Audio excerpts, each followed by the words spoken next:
Testing 1, 2, 3.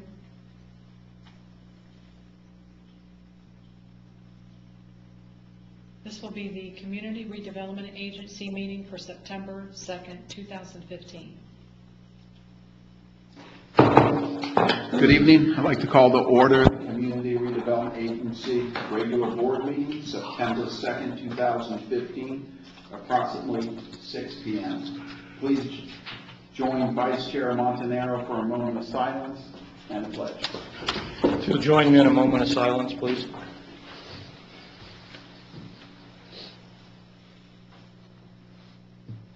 Followed by the pledge. I pledge allegiance to the flag of the United States of America and to the republic for which it stands, one nation, under God, indivisible, with liberty and justice for all. Thank you. Moving on to agenda item 3, member comments. I just want to say I went down, behind on Shell Street and kind of watched the progress that was going on there, and I think it's all looking pretty good and moving along. So that's all I wanted to say. Great. Thank you. I have no comments either. At this time, moving on to agenda item 4, Executive Director's Report. Courtney? Thank you, Chairman. I just wanted to report that we are still working with DOT on the A1A project, and they are going to get back to us probably by Friday with the comments or response to our comments. So we will let you know at the next meeting about how that goes. Also, I wanted to let you know that Mr. Stone has been able to secure the bus stops with the Space Coast Area Transit that we were requesting in the shelters, so we will be coming forward with more information on that very soon. Courtney, any projected date for a start of that project? For A1A, probably not until late next year. Okay. Any further comments for the Executive Director? Sure. Okay, hearing none. Move on to agenda item 5. Discuss take action on CRA resolution number 11. Do you read the resolution? Oh, I'm sorry. Resolution Yes. number 11. Resolution of the City of Satellite Beach, Brevard County, Florida Community Redevelopment Agency adopting the fiscal year 2015-2016 budget, providing an effective date. Thank you. Courtney? Thank you, Chairman. I just wanted to let you know that we needed to exclude the words board out of the resolution, so when you approve that, if you could include that in your motion, because now we just call it the Community Redevelopment Agency. There has been no changes between the proposed budget and the adopted budget that we're presenting to you. Basically, for next year, you'll be completing some landscaping projects with the CRA and planning for the future projects, including the Civic Center and things like that. So. At this time, any questions? I'll make a motion to approve CRA Resolution Number 11, adopting the fiscal year 15-16 budget with the recommended changes by Ms. Barker. Second. Thank you. I have a motion by Board Member Brimer, second by Vice Chair Montanaro. Is there any other comment from board members? Thank you. Nope. Okay. At this time, open up for agenda item number 5 for citizen comments. The floor is open.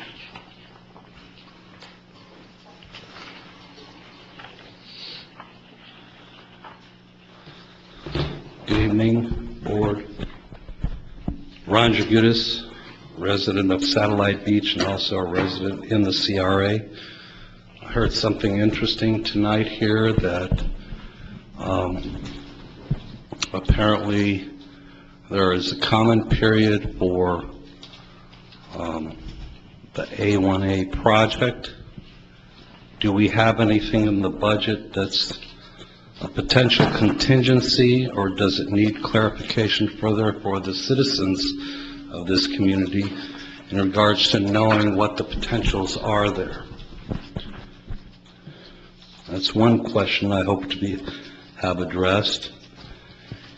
And then my other item is, I do read here that there are no scheduled projects going forward, and I believe it states someplace here that staff is very busy with other things, and management capabilities are reduced in regards to this. And it comes back to the question that I brought up a while ago, and it did get contentious in regards to the number of meetings, but that's a moot subject at this point, apparently. And then I recall something in regards to, and this is a budget, I recall something about the interlocal agreement between the city and the CRA. If there are no scheduled projects, then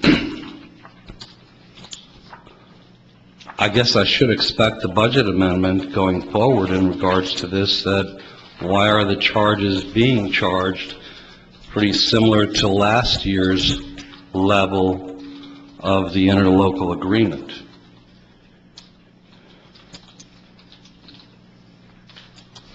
Thank you. Thank you. I'll answer what I know on the A1A. We had quite a few meetings, as everyone knows, with citizens on what is happening on A1A. And still, to my knowledge, that the project is still in planning. And that's why we're going back and forth with the state on what we want, what they want, and what they're going to give to us. And when it's final, I'm sure we're going to have, as we always had in the past, a final meeting to show this to our citizens. They've been involved in this from day one, as the people have on Shell Street and other projects that we have done within our city.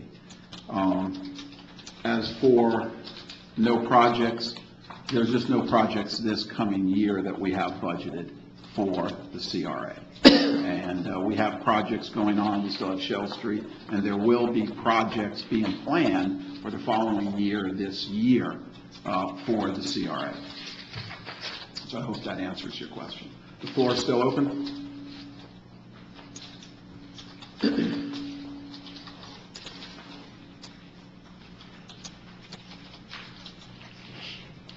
Gail Abrams, resident of the CRA.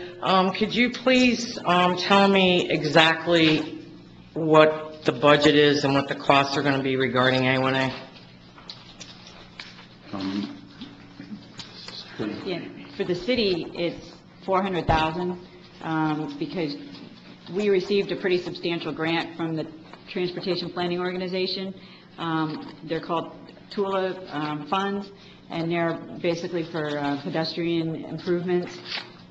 So most of the improvements on A1A are being paid by that.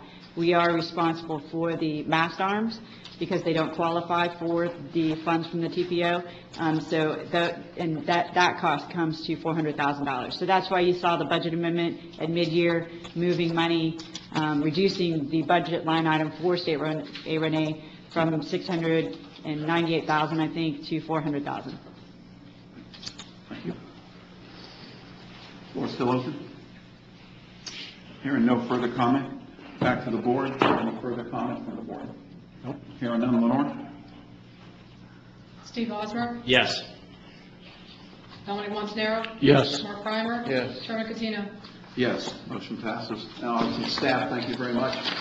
Thank you very much for the work put in this year on it. Thank you. Moving on to agenda item 6, discuss, take action on results of request for proposal for consultant/professional real estate marketing services, an RFP number 14/15-11. Courtney. Okay. Thank you, Chairman. We actually reissued this RFP. We issued this on July 8th, 2015. We issued the RFP basically to retain real estate marketing services from a local real estate agency, basically to market the DeSoto property, or what people refer to as the former Peg Lakes property. We received 2 proposals. One proposal was from Dale Sorensen Real Estate, and the other was from Caldwell Banker Commercial Paradise. The selection committee did meet and go through the proposals.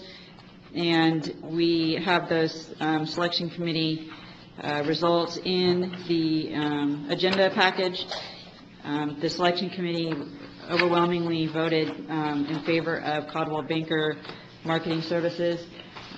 So we would therefore recommend retaining this firm to complete the sale, hopefully. Okay.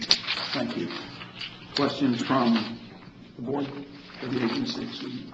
And I just want to let you know Mike Jaffe from Caldwell Banker is here representing that firm for this project. Questions from the board? I just want to say, I went through the information in here, and, you know, I think that your company is very qualified to handle this project for us. So I'm pleased that, you know, you submitted your proposal to the city, so thank you. Curtis, just a couple questions. I know you and I have talked on this quite a few times. The listing price looks around $14.65 in here. Is that contingent on our approval for what project would go there because of the history of why we have acquired this piece of property? Yeah, it's our property, so however we mark, you know, whoever we sell it to and the contract contingents we put in there or requirements, that's up to us. So and that's the whole point of purchasing the property, is to, you know, promote the redevelopment or type of redevelopment that we wanted. So that it's really less of a listing and more of a promotional, in my opinion. Mike Jaffe will go out and try to find a developer for the property and market it that way, and that's his intent. So from what I understand, he's very good at that. Thank you. Further questions from members? I think your attorney wants to speak. Yeah, I do. I was struck, you know, trying to make the wheels get spinning. It's harder to do as I get older. But I remembered that I'd been asked to look at a proposed listing agreement before, and it was directly to your point. And I had included this language in it. Now, it's not in the proposed agreement. It may be because these folks didn't know about it. But this language is important, and I want it in the record. I want you all to hear it, and I want them to understand it and make sure they agree to it, or alternatively, y'all work out something that is agreeable. Broker understands and acknowledges that seller may not sign any contract with any potential purchaser or lessee until seller has complied with all the requirements of Florida Statute 163-380. Broker further acknowledges that seller maintains complete discretion as to when or if it will provide the required statutory notice as a prerequisite to entering any contract concerning disposition of the property. I'll explain all this, by the way, what it means. Broker understands and acknowledges that purchasers and lessees and their successors and assigns shall be obligated to devote such real property only to the uses specified in the community redevelopment plan, and may be obligated to comply with such other requirements as the seller may determine to be in the public interest, including the obligation to begin any improvements on such real property required by the community redevelopment plan within a reasonable time. Broker also acknowledges and understands that seller retains all discretion as provided for in Florida Statute 163-80 regarding the sale, lease, transfer, or retention of the property, and that no commission will be owed to broker unless and until seller executes and closes on a contract with the buyer or lessee procured by broker. That's a whole lot of stuff. Let me explain it all. 163-80 is the statute that covers notice when you're disposing of property that's obtained in a CRA. And it specifically applies to property that was acquired for redevelopment purposes, as this was. And what it requires is that before you sell it or lease it and otherwise transfer it, you must put out a minimum of a 30-day notice in advance before you can go to contract with anybody. Now, the other part you heard me talk about there was you reserve the right as to when that notice will go out. And why is that important? Well, things seem to be very harmonious here. I'm sure that's not always been the case. In fact, I have sort of a memory of when that wasn't always the case. But that notice thing can become a big deal, particularly if there becomes disagreement over whether to sell and when to sell and so forth. If you put out the notice now in 30 days, then if a contract's brought to you and it complies with the notice, you could sell. In the absence of the notice, you can't sell. What you can do is have the broker bring you an offer or offers of what they plan to do on the property, but it's not as simple as, I want to buy your property and here's what I'm willing to pay for it. It's got to be, here's what I want to do with your property. Specifically, I want to do this. Here's how it fits into your plan, your redevelopment plan. Here's how much I propose to pay or not to pay, and here's what I want to do. And even if you like it, you can't accept it until you've done this notice. So one way or the other, before you can sign a contract on this property, you have to do the notice. That's the most important thing. Second thing. Accepting other proposals, too. Yeah, accepting other proposals. And so when you put that the notice is to tell the rest of the world, hey, you can come and make a proposal too. So the first buyer may come along with a great idea, but somebody else may get a better idea. And you have the discretion under 16380 to pick whichever one you think best fits your vision for redevelopment under your plan. That's important too. Why? Because for the broker's perspective, wait a minute, you mean I got to run around here and hustle and do all this stuff for this property, and at the end of the day, you may say, yeah, never mind. Yes. And that's the only way you can do it under the statute. That's the important part of this thing that I put together previously. So that's important too. And then last but not least, having said all of those things, you heard me say that you don't get a commission. But I didn't say they shouldn't at least be able to get their money back for the money they spent marketing the property and so forth if you guys, as a group, collectively change your mind. I think that's fair, and there's something in this proposed agreement that they have that sort of covers that. But at the end of the day, what I'm most concerned about is that you understand it's not as simple as tomorrow you have a contract and sign it. It doesn't work that way. You have to do the notice, minimum of 30 days. You want to put in the notice what you're looking for, so you encourage people who are interested in buying the property to bring you proposals that you will like. You're looking for an ice cream shop, a tire store? What are you looking for? You're looking for a dress shop? I mean, certain kinds of are you looking for office? What are you looking for? And those things need to be within the boundaries of what's in your plan as terms of what you said you wanted to do in terms of redevelopment. So it's not as simple as I'm going to list this property with this particular firm. And if I could add to that, and that's not only great points, and I hope we are okay with that, because I'm pretty sure you understood the limitations of Chapter 163 in terms of I'm notice. like Chappie. I think just in a nutshell, what you're stating is that whatever proposal we bring or offer is contingent basically upon the board. That's correct. Yeah, it's on the And in a board. nutshell. And even if they love it right then, they can't sign it Right. until there's a notice. Yeah. And they might get other proposals. And that may not seem fair to your, wait a minute, you mean I got to wait to see He's somebody? representing us. No, we like multiple offers. I think we ought to put a law office there. Yeah. I agree. But I wanted to make sure that, you and the community understand that since it's a redevelopment property, the contract is not going to be a simple contract, because I'm sure we're going to have, stipulations in the contract for when you start building, and on and on and on. So I've seen many contracts for CRA properties. Some are simple, where it's just, you just want to get rid of the property, and some are very complicated, where it's contingent on building, meeting building goals and so on. Otherwise, the property reverts back. So there's many ways to do that. And also where, I've seen structures where, payment is due at certain points in the development process, stuff like that. So I would not look at selling this property as a way to recoup the money we purchased it for.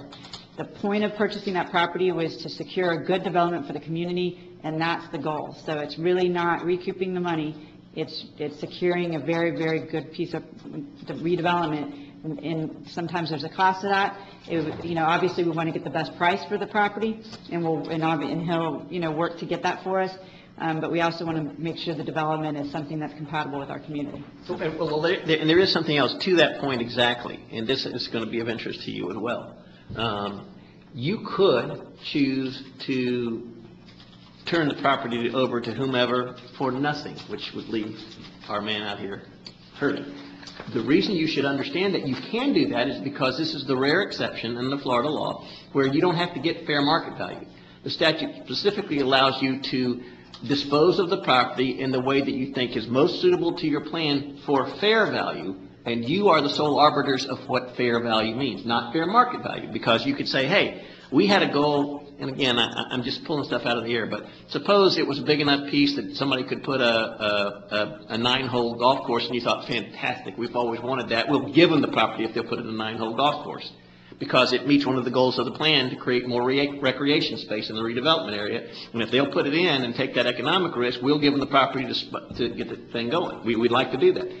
You can do that because in your mind, based on what's fair and what your goals in the plan are, you could do that. So it's important for the broker to understand that there's a risk there. I'm not saying you would do it, but I'm saying you have that authority, and everybody needs to understand that. Questions on the 30-day notice. Is there an expiration date of that? So, However, if you do the 30-day notice and you don't get any proposals, then you'd have to do another one. I guess that's my point of putting it is, Right. you do the 30 days now? I see, that's why I said you reserve the right as to when. Here's what a lot of people do. One of the things that seems odd but is actually perfectly okay, and it's been done in multiple cities, including a couple of my own, is that early on an identified potential developer, purchaser, whatever, is found. Mm-hmm. And you like them because of their financial strength. You like them because of their vision. They have a record of being able to turn things to successful developments and so forth. So your staff can just go to town and start saying, hey, what are you seeing? What am I seeing? Will it work? And all this stuff. They simply can't go to contract. So you can pretty much have everything on paper worked out as to what you might like to see and what they will tell you they will ultimately bring to you. But you simply can't contract for it until the 30-day notice. And so most jurisdictions, to your point, will let the broker, if there is one, there's not always, go to work, find people who are interested, and kind of move them along the process. And if one has this vision and another has that vision, kind of massage that a little bit till they're ready to present their fully massaged visions to you. Then you do the notice, and you may get another proposal in that process. And it's important to realize, too, that unless there's a huge market for a piece of property, cities usually have to do what we're doing. You have to go find a developer for the property because there's just, there aren't people knocking on the door right now for this property. So the point of getting a broker is to, go find them. So that's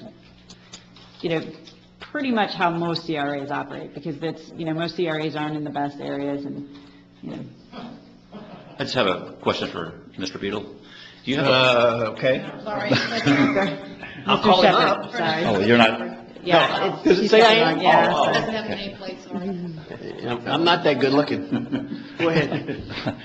do you have a pro forma contract prepared that I have one that has that language I read. we have ready to show a prospective purchaser? No, it's a listing contract for you.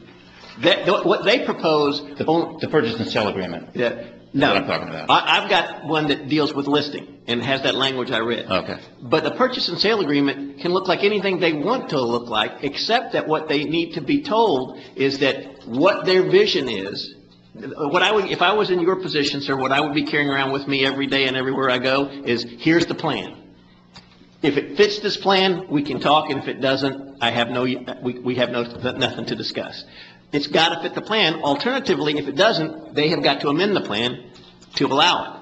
But that's the key. In redevelopment, you put together a plan that says, we'd like to see additional small retail. We want, I don't know what it says. Maybe they want infrastructure. Who knows? But the plan dictates what you can and can't do in terms of your own development of property. And if you want to do something that's outside the plan, you need to amend the plan. Okay, but you're not going to want specific language in the purchase and sale agreement? As long as it fits. Usually, and you can tell me whether it's Okay. accurate here, but usually the plan is fairly broad strokes. It says, we want additional retail, or we'd like to see, some green space or recreational elements, or so fairly broad strokes. But if it says all of those things and your guy wants to do industrial manufacturing, that's not going to happen. But I think, you have a pretty good idea of what we're looking for Yes. on the property. Yeah. So the purchase and sale agreement, I think, would be very specific to how we're going to work the deal. Okay. I've seen so many of them that are different than the next, when it comes to CRA. So there is no model for that. Okay, all right, thank you. Other questions from?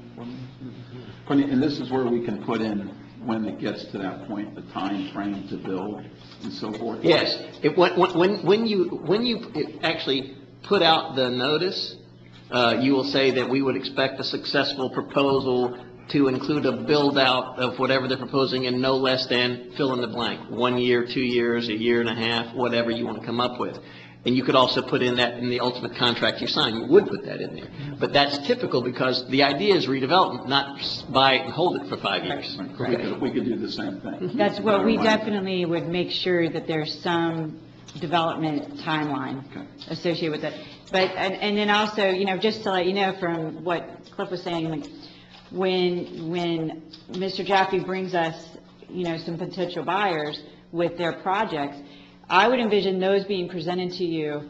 You know, you vet them out, we all vet them out, and then you do your notice. So it's not a surprise, you know, and you have, that way you're able to, you know, and that's pretty much how it goes. Most CRAs do that, where we vet the projects out, they decide whether they want them or not, and then we put out the notice. You may receive a proposal that's different, and you want to look at that and then postpone the contract signing for that reason, but most of the timeline, by the time we do the notice, you pretty much have an idea of what you're going to do. Okay. What happens if we set the parameters that you're talking about as far as when the development starts, when it needs to be completed, and those contingencies aren't met? What happens to the agreement? What happens is, if the agreement has been drafted properly, it will allow you to have outs that you can execute if you choose or not, because, and I say or not because, sometimes milestones come and go, but everybody understands that the reason they came and went is because of certain circumstances. Like if you are doing any development towards the tail end of 2008, those deadlines became mythological. Right. They did not occur. And everybody said, well, there's no way, they can't get money because there was nobody loaning any money. And so and as if it weren't enough, at the local level to make those decisions, the legislature visited upon your previous existing agreements additional extensions by statutory authority, which you couldn't even control. So even if you said, no, by God, I want them to build it by December of blah, blah, blah, the legislature said, yeah, well, we're going to give them 3 more years. Mm-hmm. Because this economic downturn is so bad, we're not going to pull the rug out from somebody under these circumstances. So that's how that works. But you would, short of something like that, you would put those things in the agreement, but they're your option to execute or not. Like you can waive certain things, but you'd have them there so you could use them if you needed or wanted. If you saw that the developer was struggling, not going to make it, something happened, you know, things, literally things out of left field like, we have nobody to consider here, but the developer turns out to be a fraudster. That has actually happened to me. Mm-hmm. A complete crook, and nobody knew. And so those are reasons, and you would build those into the contract. And what do we do, basically, take the property back? Yeah, that would be, well, you cancel the contract. You haven't sold anything. The contract's Not complete. not complete. You haven't sold anything. Okay. At this time, let me open up for public comment on agenda items. The floor is open.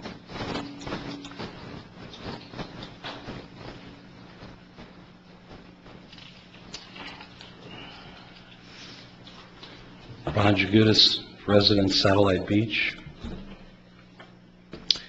Interesting point that potentially CRA residents and the city and the county will take a hit on this property potentially, is the downside of it. Can somebody explain, since the realtor or potential realtor listing agent knows what is being looked at, can it be disclosed tonight as far as what the city is looking at? What is the CRA plan? Do we have a summary of what we're potentially looking at? It's been a while. I know we updated the CRA plan, but what is that property being looked at for? I find it interesting that nowhere is it memorialized, unless I missed it, as to what is the potential for the property there. And it's going to be a decision for this board and the city to decide what happens here. But it is rather disturbing to see all that money spent and a potential of zero monies back. Thank you. Courtney, would you like to answer the portion of what our vision is in the plan? Well, we indicated to Mr. Jaffe that we were looking for more of a boutique retail or any type of, grocery retail, office uses, something that would be compatible with the adjacent neighborhood. We would love to be able to share parking there for Pelican Beach Park, stuff like that. So we didn't want to hamstring them because we think that oftentimes you will get proposals from the private sector that are much more creative than you ever thought. So we try not to do that. We would rather, say no when it gets here if we don't like it, and make sure that we give them the, the flexibility to come back with something that maybe we would really love. I find it interesting that out of all this discussion about of this project, that we focused on the possibility that we could get zero from it. That was obviously a very far-fetched possibility that our good attorney wants to make sure that you know all of the possibilities. I highly doubt, if not, I would just say no, we're not going to sell the property for nothing. But he wanted to make sure that the broker understood that that is, by statute, a possibility. So I do find it interesting that that was grasped onto out of everything we just discussed. So the point of this whole discussion was that we're trying to find a good redevelopment project that's compatible with the neighborhood, that will provide a good tax base for that property in the future, both for the city and the county. And that's the intent. And if you know the history on that piece, compatibility is the exact word. We only acquired that piece because what was going to go there years ago was not compatible with either what we want in the CRA or the residents in our city came and filled this the chamber because of compatibility. So it was a twofold thing. We wanted to make sure we had something that was compatible with the residents when we purchased the property. It was never the intent of the property to purchase it to be in the real estate business. It was to be compatible with what our citizens want. So I remember this as clear as day, so I think many of you do. Any further? The floor is still open. Sorry. I'm sorry.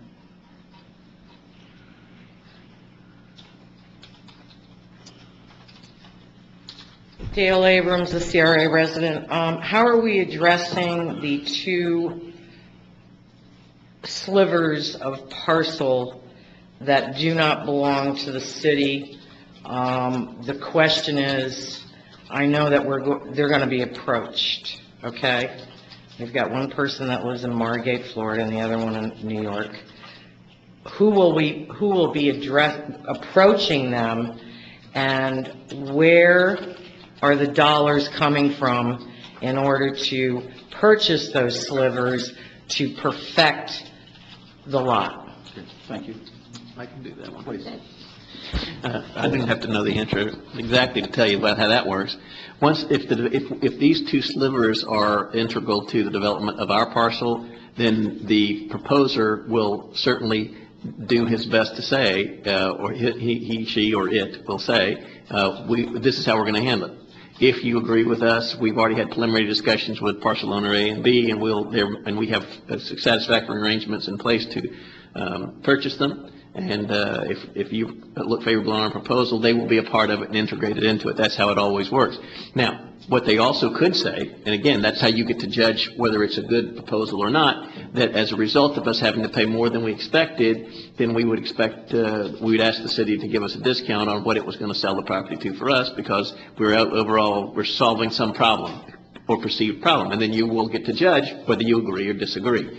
But that is not to say, to be very direct to Ms. Abrams' question, that they can't propose whatever they want. I mean, they can come to the podium, I assume the broker would tell them they have no shot, but they could come in and propose, hey, you buy it, and then we'll put it all together. That could happen, but at the end of the day, it's the folks up here will ultimately decide whether that's going to work or not, and I have a sense that that won't work. I mean, I don't think it's integral to the development, so if the property owner wants to purchase that, then they can. Otherwise, if the people don't maintain it, we just code enforce them and like we normally do. Can't use that, can't do that. Can't use eminent domain to take property in redevelopment areas just because you don't like what they got there. That was the case that caused all the consternation among others, the Tea Party. So as a result, we can't, CRAs in this state cannot take property for redevelopment purposes by eminent domain. We can buy property that's for sale, and we can make offers to buy property, but we cannot take property because we don't like what's there. And we have no interest in eminent domaining anything. Thank you. Okay. Floor is still open. Hearing no further comment, bring it back to the board. Do I have a motion? I'll make a motion to approve Caldwell Banker Commercial Paradise to provide consultant professional real estate marketing services for the DeSoto property. Second. I have a motion by Vice Chair Montanaro, second by Board Member Osmer. Further discussion from council. One thing I do have on it, do we need to make sure the language 163.8 is included in? Yes. I'll make that as an addition to my motion, that the language that the CRA attorney stated and stipulated be included in the proposal. Is that okay? I second. Okay, thank you. Any further discussion? Yeah, I think you're aware, and Frank alluded to it as far as using the word, compatibility, but the issues that the residents in that neighborhood were looking at were high-intensity uses. And that's more or less the parameters that, for whatever reason, we ended up with that property. We wanted to make sure that high-intensity uses were not on that property because they adversely affected the residents in the area, and they were health and safety issues for people traversing to the beach. And to look at those sliver properties, I don't see those as anything that would prevent anyone from doing a project on there if whoever was purchasing that land couldn't come to an agreement, because there's ingress and egress around those areas. Thank you. Further questions? Once it's developed, it's worth it. Hearing none, Lenore? Mark Primer. Yeah. Steve Osborne. Yes. Dominic Montanaro. Yes. Mayor, Chairman Catino. Yes, motion passes. Thank you very much, staff. Thank you. Moving on to agenda item 7, adoption of minutes. Do you have a motion? So moved. Second. Motion by Board Member Brimer, second by Vice Chair Montanaro. Further discussion? Hearing none, Lenore? Steve Osborne. Yes. Dominic Montanaro. Yes. Mark Primer. Yes. Chairman Catino. Yes, motion passes. Is there any further business before the board? Hearing none, meeting is adjourned.